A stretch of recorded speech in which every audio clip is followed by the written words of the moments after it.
Au seconde, chapitre les transformations chimiques. Donc ce chapitre fait partie de la partie du programme intitulée Modélisation des transformations de la matière et transfert d'énergie.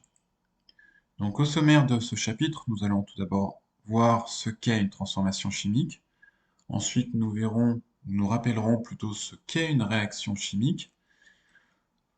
Nous verrons également les règles de conservation qui sont respectées pendant les transformations chimiques. Ensuite, nous verrons comment écrire une équation de réaction chimique qui soit équilibrée. Nous verrons lors d'une transformation chimique ce qu'on appelle une espèce chimique spectatrice. Nous verrons aussi la notion de stoichiométrie. Ensuite, nous verrons quelques équations de réaction que l'on est censé savoir écrire et équilibrer en classe de seconde. Ensuite, nous verrons que parmi les réactifs d'une transformation chimique, il y en a souvent un qui joue le rôle de réactif limitant. Ensuite, nous verrons que les transformations chimiques peuvent être endothermiques ou exothermiques. Et pour finir, nous verrons la notion de synthèse chimique. Petit 1, qu'est-ce qu'une transformation chimique? Définition. Une transformation chimique est une transformation au cours de laquelle des espèces chimiques sont produites, tandis que d'autres sont consommées. Au cours d'une transformation chimique, les espèces chimiques ne se conservent pas. La nature et la quantité des espèces chimiques peut changer. Par contre, les éléments chimiques se conservent. Pour démontrer qu'une transformation est une transformation chimique, il suffit de vérifier qu'au moins l'une des conditions suivantes, les autres l'étant automatiquement, sont vérifiées. Donc, au moins une espèce chimique disparaît du système chimique, au moins une nouvelle espèce chimique se forme, la quantité d'au moins une espèce chimique diminue, ou la quantité d'au moins une espèce chimique augmente. Différence entre transformation chimique et physique. Au cours d'une transformation chimique, les espèces chimiques se conservent. Par contre, elles ne se conservent pas au cours d'une transformation chimique.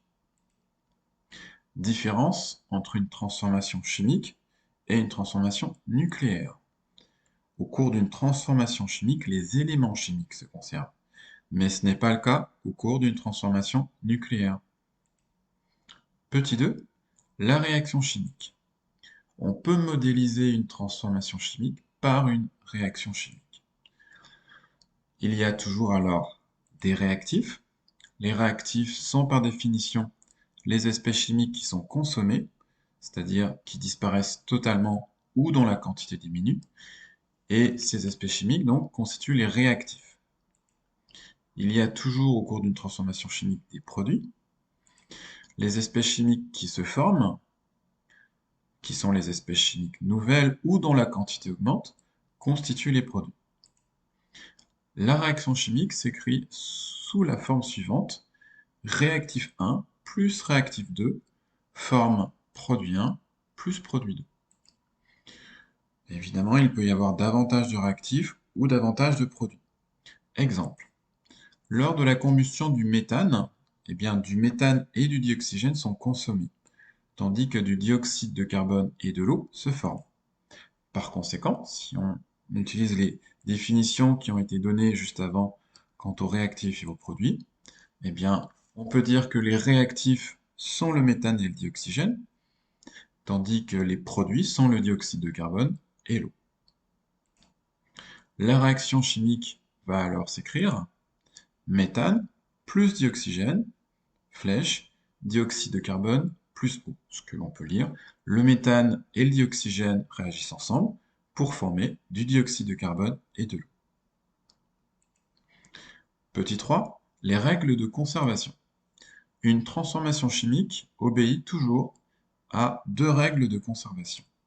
La première de ces règles est la conservation des éléments chimiques et la deuxième est la conservation de la charge électrique.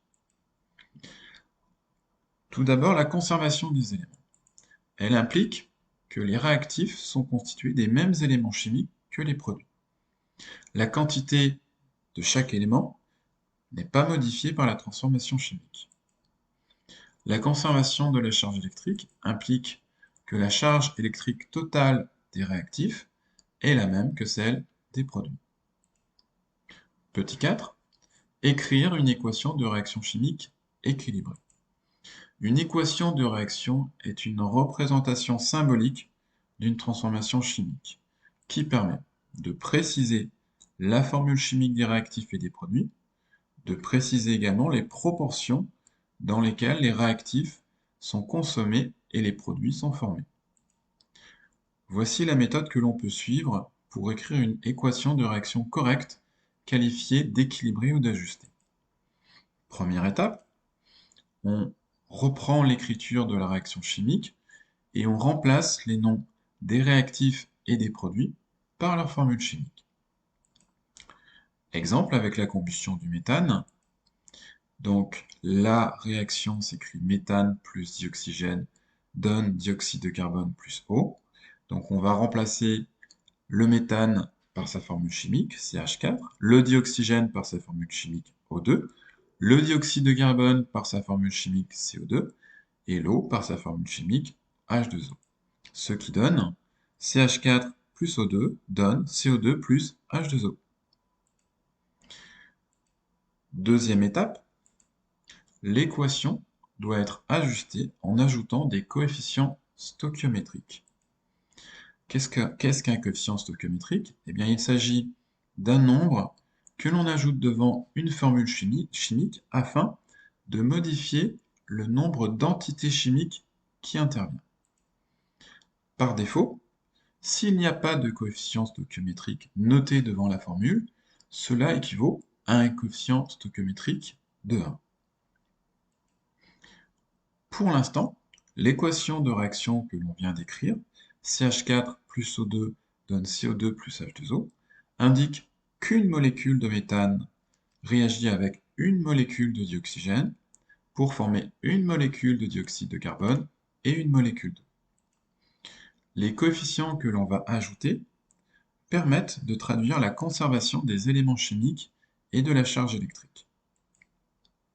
Pour traduire la conservation des éléments, on commence par faire un bilan des différents éléments chimiques présents chez les réactifs et chez les produits. Dans le cas de la combustion du méthane, on trouve par exemple qu'il y a du carbone dans le méthane, dans le dioxyde de carbone, qu'il y a de l'hydrogène dans le méthane et dans l'eau, il y a de l'oxygène dans le dioxygène et dans le dioxyde de carbone. On réalise ensuite un décompte du nombre total d'éléments de chaque sorte, d'une part dans les réactifs et d'autre part dans les produits. Exemple pour la combustion du méthane, du carbone, il y en a un dans les réactifs, dans CH4, et il y en a un dans les produits, dans CO2. De l'hydrogène, il y en a 4 dans les réactifs, plus précisément 4 dans le méthane, CH4, et il y en a 2 dans les produits, plus précisément 2 dans l'eau, H2O. De l'oxygène, il y en a 2 dans les réactifs, plus précisément dans le dioxygène, et il y en a 3 dans les produits. Attention, une petite erreur sur le texte. Il y en a 3 dans les produits, 2 dans le dioxyde de carbone, auquel s'ajoute un oxygène dans l'eau, H2O. On ajuste ensuite progressivement à tour de rôle les coefficients stoichiométriques de chaque élément en tenant compte des modifications que provoquent ces coefficients sur les autres éléments. Alors, tout d'abord, on va ajuster, c'est souvent le cas, les coefficients du carbone. Le bilan montre qu'il y a déjà un équilibre. Il y en a un de chaque côté. Donc pour l'instant, il n'y a pas de modification à apporter. On garde l'équation sous sa forme de départ. CH4 plus O2 donne CO2 plus H2O. Maintenant, on passe à l'hydrogène. Le décompte montre qu'il faudrait 2 fois plus d'hydrogène dans les produits pour arriver à un total de 4, comme dans les réactifs. Attention, petite erreur également. Pour arriver à ce total de 4 hydrogènes dans les produits, il faudrait multiplier par 2 le nombre de molécules d'eau qui contiennent chacune 2 hydrogènes. L'équation devient alors CH4 plus O2 donne CO2 plus H2O. Avec cet ajustement, le nombre d'éléments oxygène dans les produits passe à 2 dans CO2, plus 2 dans les deux molécules d'eau, ce qui fait un total de 4. Pour ajuster l'oxygène, il faudrait multiplier le nombre d'oxygène dans les réactifs par 2 en ajoutant un coefficient stoichiométrique 2 devant la molécule de dioxygène. L'équation de réaction devient alors CH4 plus 2O2 donne CO2 plus 2H2O. Dernière étape, vérifier que la charge électrique totale se conserve et si nécessaire modifier les coefficients pour qu'elle soit respectée. Dans le cas de la combustion du méthane, toutes les espèces chimiques sont neutres. Par conséquent, la conservation de la charge est bien respectée. La charge est nulle pour les réactifs, elle est également nulle pour les produits. Petit 5, les espèces chimiques spectatrices. Donc on va commencer par la définition de cette notion. Une espèce chimique est dite spectatrice si elle présente dans le système chimique, si elle est présente dans le système chimique pendant la transformation chimique, mais qu'elle n'intervient ni en tant que réactif, ni en tant que produit. Une espèce chimique spectatrice peut avoir une influence sur la transformation chimique, elle peut la favoriser, l'accélérer, ou au contraire la défavoriser, la ralentir, mais par contre elle ne participe pas et on ne la fait pas figurer dans la réaction ou dans l'équation de réaction. Exemple, lors de la combustion du méthane dans l'air, le système chimique comporte non seulement le méthane et le dioxygène de l'air, mais aussi les autres constituants de cet air, c'est-à-dire le diazote et les autres gaz présents en faible proportion, l'argon, le dioxyde de carbone, etc. Par conséquent, le diazote et les autres gaz de l'air constituent des espèces chimiques spectatrices de la réaction, de la combustion du méthane. Petit 6, la stoichiométrie. Donc, ce qu'on appelle la stoichiométrie désigne l'ensemble des coefficients stoichiométriques qui permettent d'ajuster une équation de réaction. Ces coefficients indiquent les proportions dans lesquelles les réactifs sont consommés et les produits sont formés. Exemple de la réaction de combustion du méthane, donc la réaction qu'on a équilibrée dans le paragraphe précédent, eh bien, CH4 plus 2O2 donne CO2 plus 2H2O. On peut lire cette équation en termes d'entité chimique. Une molécule de méthane réagit avec deux molécules de dioxygène pour former deux molécules de pour former, il y a une petite erreur, attention, pour former une molécule de dioxyde de carbone et une et deux molécules d'eau. On peut aussi interpréter cette équation en termes de quantité de matière. Une mole de méthane réagit avec 2 moles de dioxygène pour former une mole de dioxyde de carbone et 2 moles d'eau. Cette équation permet de comparer les proportions des réactifs consommés. La quantité de dioxygène consommée est 2 fois plus élevée que celle de méthane. Cette équation permet de comparer les proportions de produits formés. Il se forme 2 fois plus d'eau que de dioxyde de carbone. Cette équation permet également de comparer les réactifs consommés et les produits formés. La quantité de dioxyde de carbone formée est égale à celle de méthane consommée, puisqu'ils ont le même coefficient. Mais elle est 2 fois plus faible que celle de dioxygène consommé. La quantité d'eau formée est égale à celle de dioxygène consommé, et elle est 2 fois plus élevée que celle de méthane consommé. Petit 7, quelques équations à savoir écrire et équilibrer. Donc tout d'abord la combustion du méthane, que l'on a vu dans le paragraphe précédent. Son équation équilibrée est la suivante. CH4 plus 2O2 donne CO2 plus 2H2O.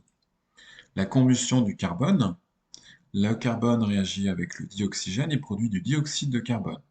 Sa réaction est donc la suivante. Carbone plus dioxygène donne dioxyde de carbone.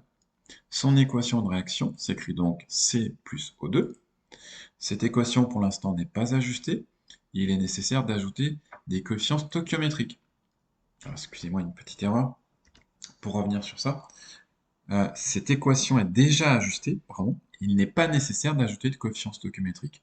En effet, il y a un carbone C dans les réactifs, et un carbone C dans CO2. Il y a 2 oxygènes dans les réactifs, O2, et 2 oxygènes dans les produits, CO2. Autre réaction à savoir écrire et équilibrer, la réaction entre l'acide chlorhydrique et le fer. Les ions hydrogène présents dans l'acide chlorhydrique réagissent avec les atomes de fer pour former des ions fer 2 plus précisément, et du dihydrogène.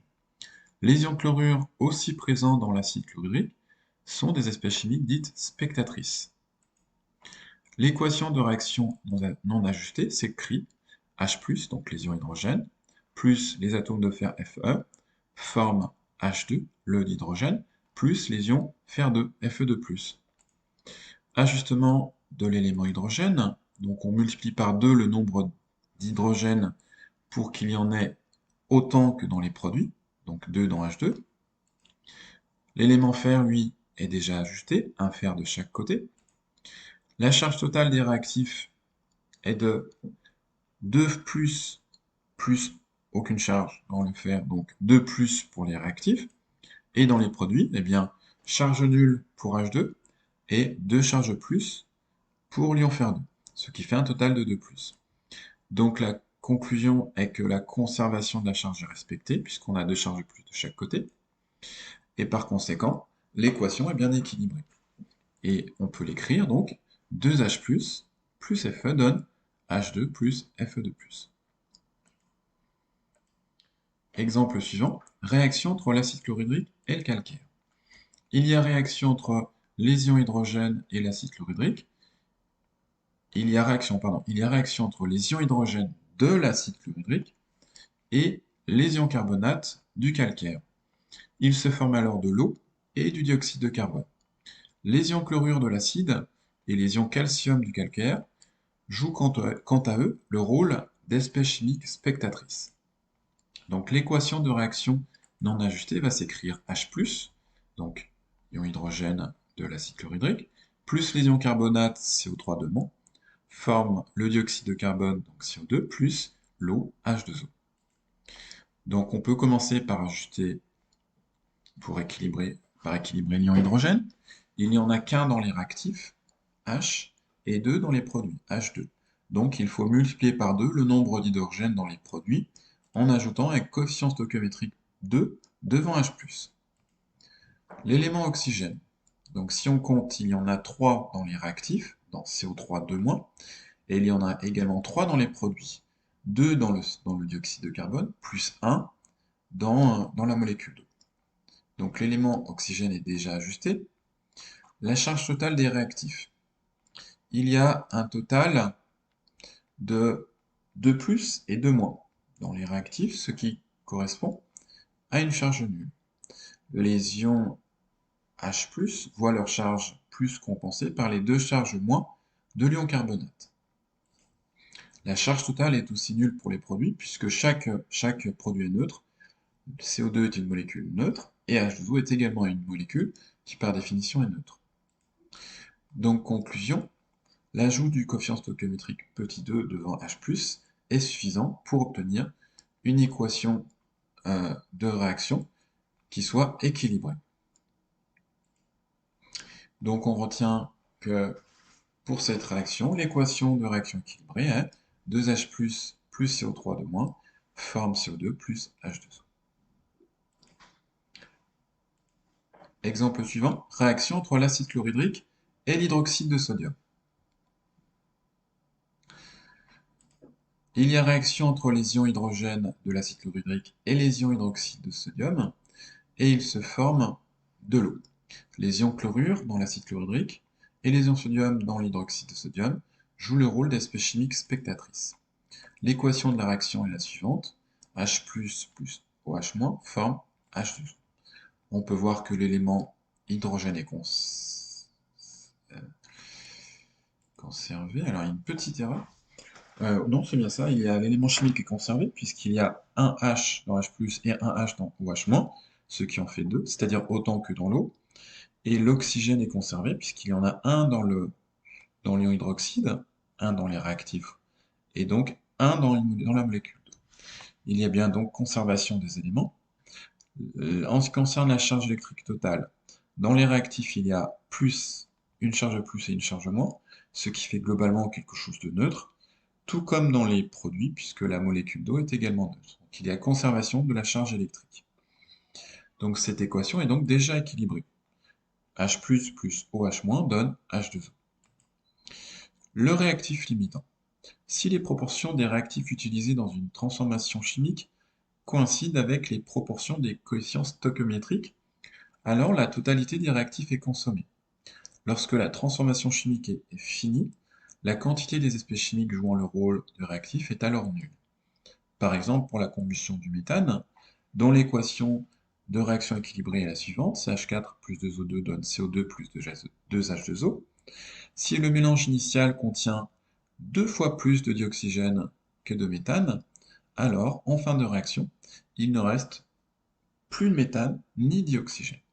Si ces proportions ne sont pas respectées, alors l'un des réactifs est en excès et l'autre est limitant. Donc définition, le réactif limitant est celui qui est totalement consommé à la fin d'une transformation chimique. Par conséquent, la quantité de matière du réactif limitant est nulle en fin de réaction, alors que ce n'est pas le cas pour les autres réactifs. On peut aussi identifier le réactif limitant à partir des quantités de matière initiale et des coefficients stoichiométriques. Si l'équation de réaction est de la forme suivante, petit a grand A plus petit b grand D donne petit c grand C plus petit d grand C D, autrement dit, l'espèce chimique réactive A a un coefficient stoichiométrique A, le deuxième réactif B a un coefficient stoichiométrique B, et qu'il se forme une espèce chimique C au coefficient stoichiométrique C, et une espèce chimique D au coefficient stoichiométrique petit d, alors la réaction se fait entre une quantité initiale en mol NiA d'espèce A et une quantité initiale NiB de l'espèce B. Pour identifier le réactif limitant, on calcule pour chaque réactif le rapport de la quantité de matière initiale divisé par le coefficient stoichiométrique. Pour le réactif A, on va donc calculer NiA, la quantité de matière de l'espèce chimique A, divisé par A, le coefficient stoichiométrique de A. Pour le réactif B, on va donc calculer le rapport de la quantité de matière de ce réactif B divisé par son coefficient stoichiométrique petit b. Et ensuite, on va comparer ces rapports. Si le rapport Ni de A sur petit a est inférieur à Ni de B sur petit b, alors ça signifie que le réactif limitant est l'espèce chimique A. Si par contre, on a le résultat inverse, c'est-à-dire que le rapport NiB sur petit b est inférieur au rapport NiA sur petit a, alors le réactif limitant est l'espèce chimique B. Par exemple, pour réaliser la combustion du méthane, si on mélange 1,5 mol de méthane et 2,5 mol de dioxygène, l'équation de réaction est alors CH4 plus 2O2 plus CO2 donne CO2 plus 2H2O. Pour le méthane, le coefficient stoichiométrique sous-entendu dans l'équation est 1. Donc, le rapport sera NiCH4 sur 1, c'est-à-dire 1,5 sur 1, ce qui donne 1,5 mol. Pour le dioxygène, le coefficient stoichiométrique est 2, donc le rapport Ni de O2 sur 2 sera égal à 2,2 sur 2, c'est-à-dire 1,1 sur 1,1 mol. Donc, si on fait la comparaison, on obtient donc que le rapport Ni de O2 sur 2 est inférieur au rapport de NiCH4 sur 1. La conclusion est donc que le dioxygène joue le rôle de réactif limitant. Dans les conditions prises pour cet exemple, lorsque la combustion s'arrête, le dioxygène a donc totalement disparu, mais par contre, il reste encore du méthane.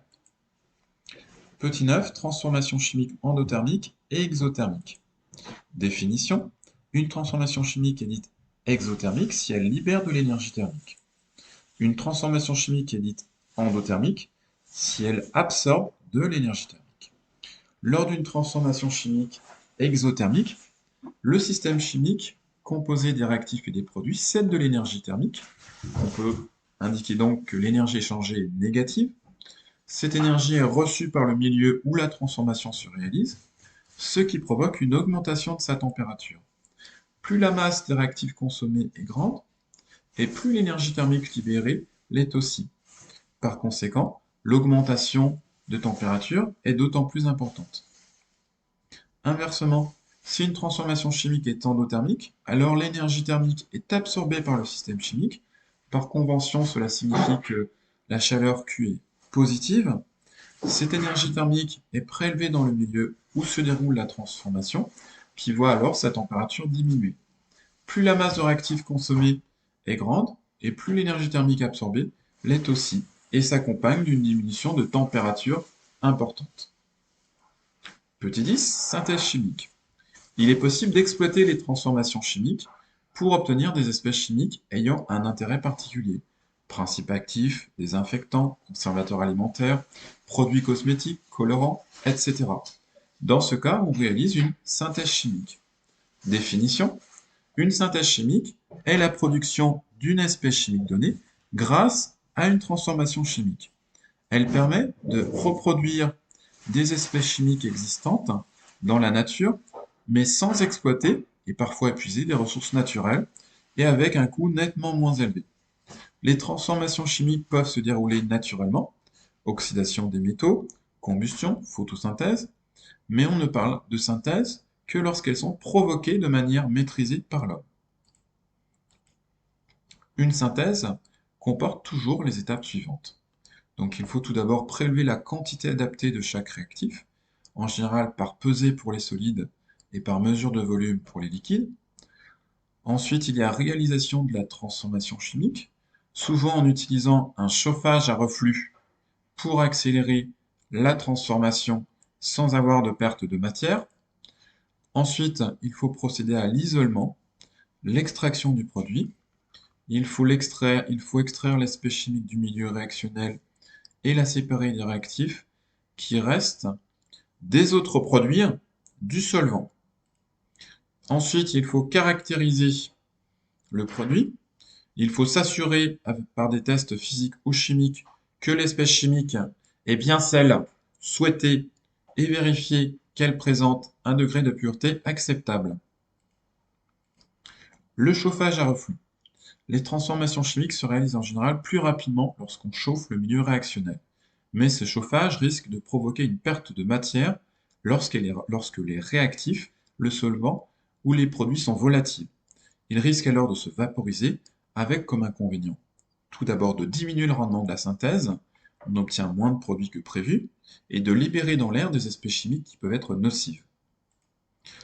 Pour chauffer le mélange réactionnel tout en limitant la perte de matière, on réalise un chauffage à reflux. Ce montage permet de réaliser le montage suivant permet de réaliser un chauffage à reflux.